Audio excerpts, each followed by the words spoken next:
మిత్రులకు స్వాగతం.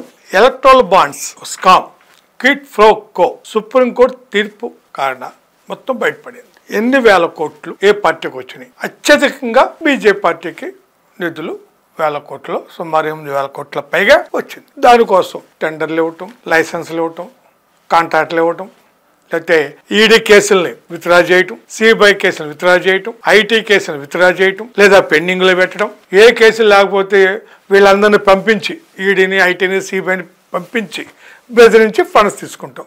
ఇవన్నీ ఎస్బీఐ ఎన్ని నాటకాలు చేసినా, ఎస్బీఐ చేత ఎన్ని నాటకాలు చేయించినా, ఈ ప్రభుత్వం, కేంద్ర ప్రభుత్వం ఎన్ని నాటకాలు చేయించినా సుప్రీంకోర్టు ఒత్తిడి ఫలితంగా, తీర్పు ఫలితంగా అవన్నీ వాస్తవాలను బయటకు వచ్చినాయి. ఈ కార్పొరేట్ సంస్థలకి, ఈ పాలక పార్టీలకి, ప్రధానంగా బీజేపీ పార్టీకి ఉన్న బంధాలు బయటపడ్డాయి.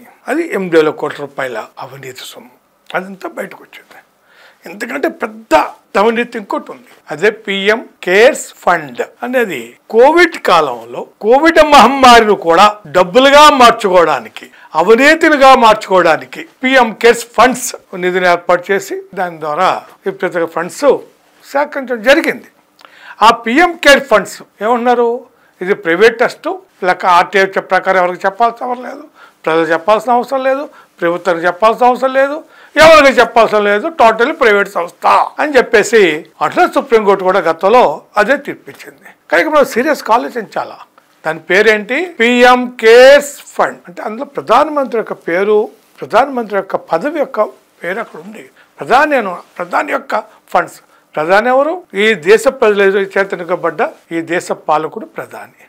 అంటే ఈ దేశ ప్రజల చేత ఎన్నుకోబడ్డ ప్రధాని, ఆ ప్రధాని పేరు మీద ఉన్న ప్రధానమంత్రి cares fund, PM cares fund నిధులు లెక్కలు ప్రజలు చెప్పాల్సిన అవసరం లేదా? అసలు దీంట్లో ఏమైనా నైతికత ఉందంటారా? ఇంకోటి కూడా ఆలోచిద్దాం. ప్రధానమంత్రి అంటే ఎవరు? ప్రభుత్వం ఇచ్చే కదా, వేతనం పొందుతాడు, టీఏడిఏలు పొందుతాడు, ప్రభుత్వ క్వార్టర్స్ పొందుతాడు, ప్రభుత్వం నుంచి అన్ని సౌకర్యాలు పొందుతాడు, దేశ విదేశాలు ఎక్కడ తిరిగిన ప్రజల సొమ్మే ఆ టీఏడిఏలకి ఇస్తారు.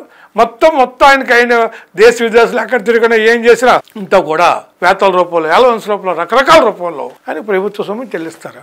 అంటే ఒక ప్రభుత్వ సొమ్ము తీసుకునే వ్యక్తి, ఒక ప్రభుత్వ ఉద్యోగి సొంతగా తన ప్రభుత్వ ఉద్యోగిగా తన యొక్క హోదా పేరు మీద ట్రస్ట్ పెట్టొచ్చా? ట్రస్ట్ పెడితే ప్రభుత్వ ఆ హోదాని దుర్వినియోగపరిచిపెట్టు కాదా?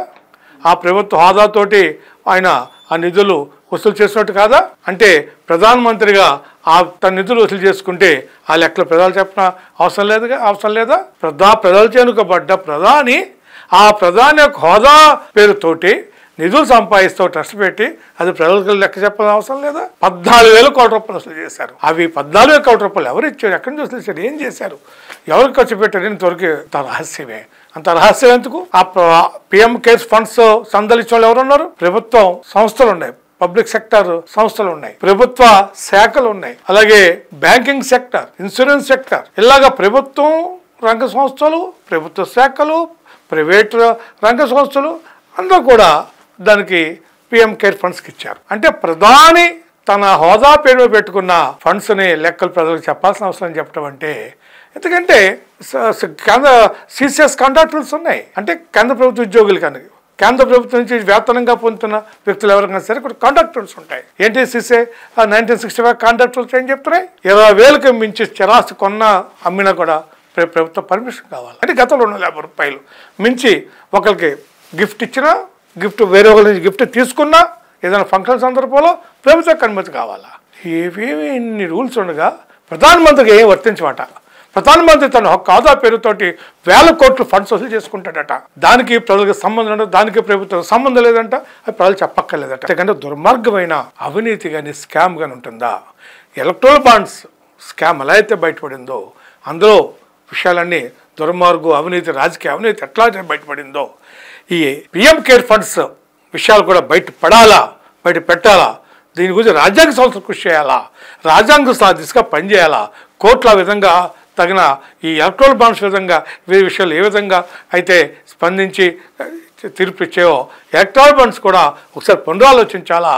అంతేకాకుండా ఈ దేశ ప్రజలకి ప్రధానిగా తన హోదాను ఉపయోగించుకుని ఏదైతే ఫండ్స్ వసూలు చేశారో ఆ ప్రజలకి బాధ్యత చెప్పడం నైతిక బాధ్యత, ఒక నైతిక విలువ, వాటిని కూడా ఉల్లంఘిస్తున్నారు ఈరోజు పాలకులు అని చెప్పేసి. కాబట్టి ప్రజలందరూ కూడా ఈ పిఎం కేర్ ఫండ్స్ యొక్క వెనుకున్న ఈ స్కామ్ని, అవినీతిని, దుర్మార్గాన్ని కూడా బయట పెట్టాల్సిన డిమాండ్ చేయాలని చెప్పి కోరుతూ మీకు అందరికీ ధన్యవాదాలు.